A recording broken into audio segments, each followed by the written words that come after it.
Hi, everyone. Welcome to a new day. And you know what that means?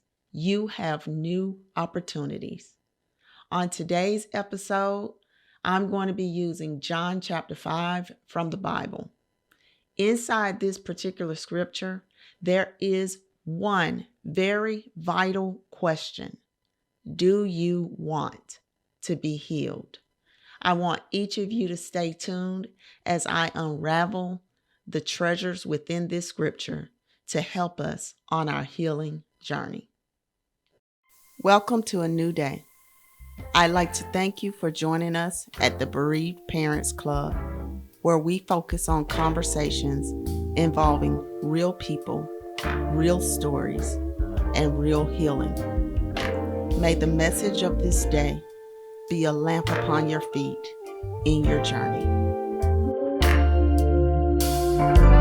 Recently, I was reading my Bible and I came across John chapter 5, and a light bulb immediately went off, and I found myself within those scriptures. And I was like, oh man, I have to share this with the BPC community, because I feel like those of us who have experienced loss, you'll find yourself also within those words. And we'll be able to pull away some things to move forward, helping us in our healing journey. So John chapter 5, it goes like this. There's a pool in Bethesda, and there's 5 covered porches around that particular pool. Well, underneath those porches lay a multitude of invalids. It included lame people, blind people, paralyzed people, right? Well, one day Jesus comes upon this pool and he sees a man who has been laying sick for 38 years, y'all. And Jesus, knowing this, he goes to the guy and he asks him, I'm going to say it, a silly question. Do you want to be healed? I mean, it's preposterous. I've been sick for 38 years. I probably want to be healed, right? Or not. I don't know. But anyway, he goes to the guy and he says to him, do you want to be healed? And you would think the guy would say, yes, I want to be healed. Instead, his response was a buttload of excuses. Sir, I can't. Boy, we need to lose that out of our vocabulary. Sir, no one will help me. Was this a perspective thing? Because he was right there near the temple at the pool of Bethesda, a place of mercy, a place of grace, a place of healing power. Sir, when I try, so he did attempt, I guess. Everyone goes ahead of me. So I guess he attempted just enough to say, well, I try. And then as soon as something happened, he retreated. And Jesus, he pays no mind to what this guy is saying at all. And he just says, you know what? Get up, take your mat that you're laying on, and walk. And immediately, the guy got up, rolled up that mat, and he walked. Later on, Jesus and this same guy who had been sick for 38 years, both of them met at the temple, which was close by. And Jesus said, see, you are well. Or in other words, see, you are healed.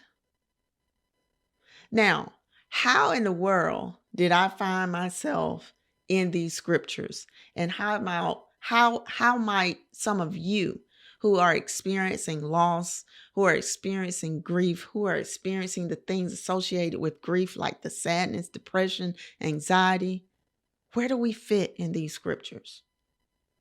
Well, to start, we are often staying under our covered porches.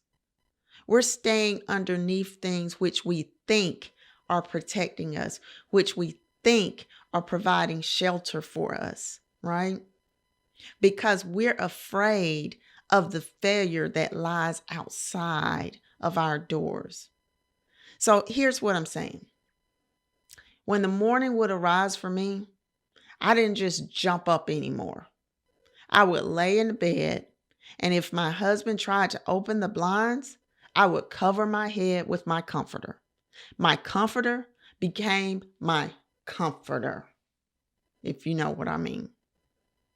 And I just lied there in the darkness, not wanting to see the light of day. Like many of these invalids around the pool, they just stayed there. This man had been coming there or had been there 38 years. That's a long time. Like many of these individuals, I was blind. I couldn't see through the mental fog of my loss, of my depression, of my grief. I felt weak. I was lame. I felt paralyzed. I couldn't move. So I resonate with each and every one of these individuals in the multitudes. I wanted to be healed. I lay next to things, or I tried to grasp up on things to try to be healed, but I just couldn't. I can't. I can't. And even if somebody tried to help me, I couldn't. I couldn't. I couldn't.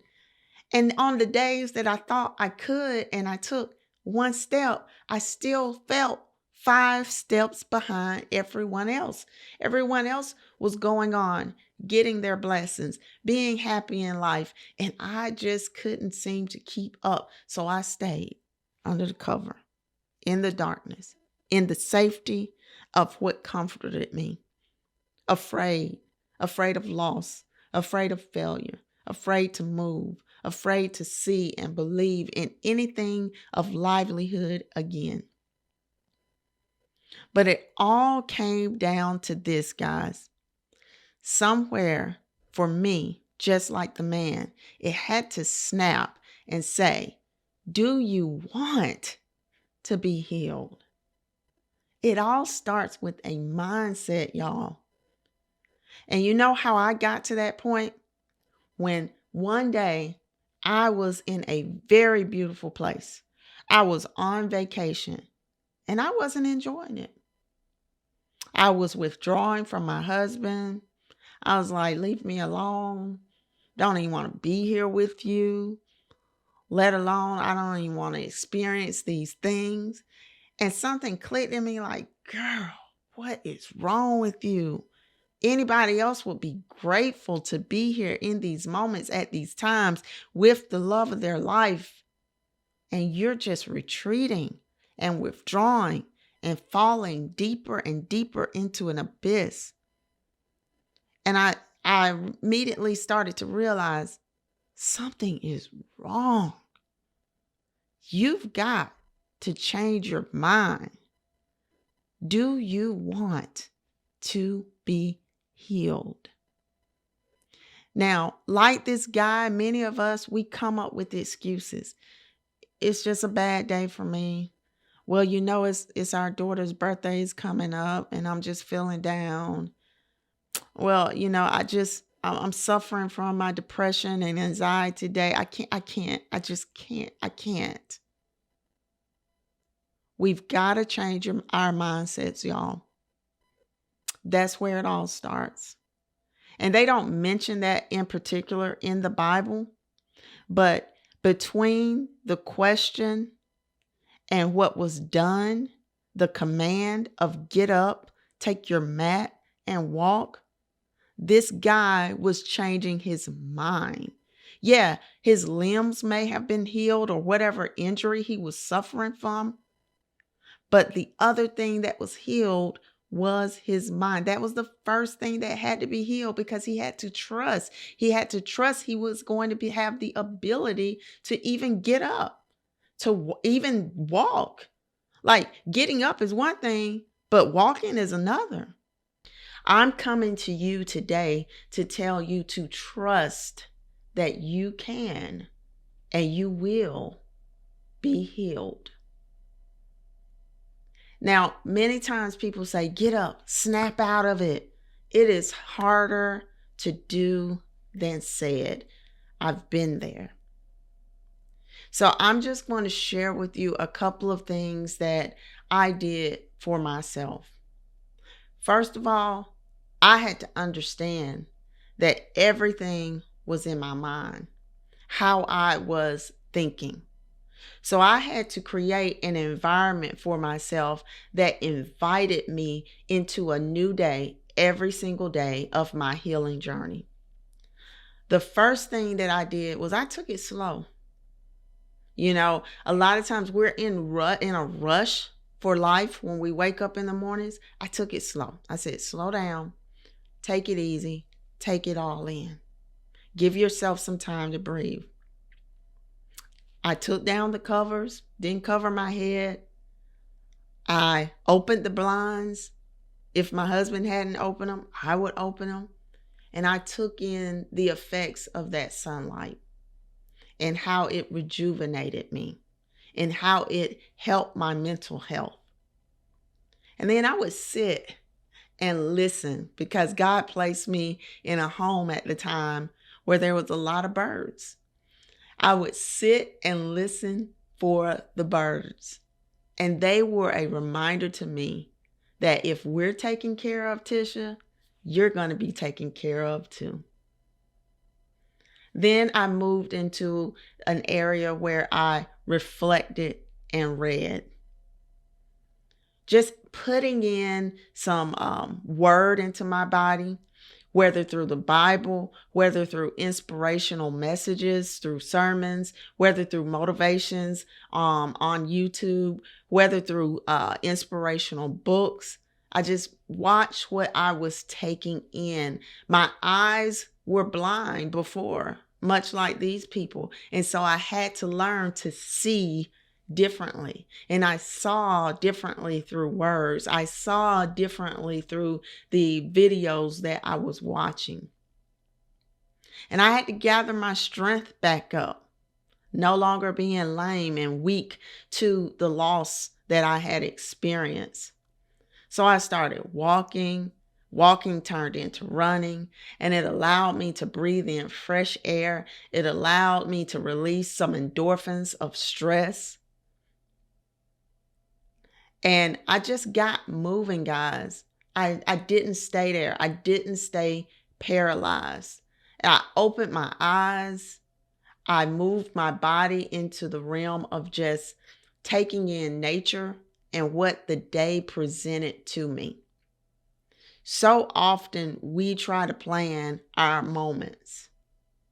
Your moments are already designed for you. You just have to walk into them. And so I had to release this whole idea that I had to be or do or perform in a certain way and just allow myself to become as my moments unfolded throughout my day. This guy later on met Jesus in the temple. And this is a place where heaven unites with earth. You can create in your house, on your job, in your car, create a place for yourself where heaven meets your earth, where you can be in peace and prosperity and in purpose. And I also want to point out, Jesus told the guy to get up. He also told him to take his mat. Now I heard a pastor mention one time the mat signified the testimony. Each day that I come on here to you, I'm rolling out my mat for you. I'm letting you see where I once lay and what I'm building from. This guy walking around with his mat showed people, I once was this, but now I'm, as Jesus said, healed. I'm well. Your loss is a part of you, and it will go with you through every sector of your life because it's a part of you. You have to find a way to use it as a testimony, to use it as a reflective point that you can push harder into the purpose that you have risen to each and every day. I just want to encourage whoever you are out there. You're going through a phase right now where you may be lying in the bed, or you may be in the most beautiful experiences of your life, but because of your loss, you're not enjoying them like you should, or like you would, or like others are. I want to tell you that the issue lies in you making the decision to answer that question with an astounding yes. Do you want to be healed?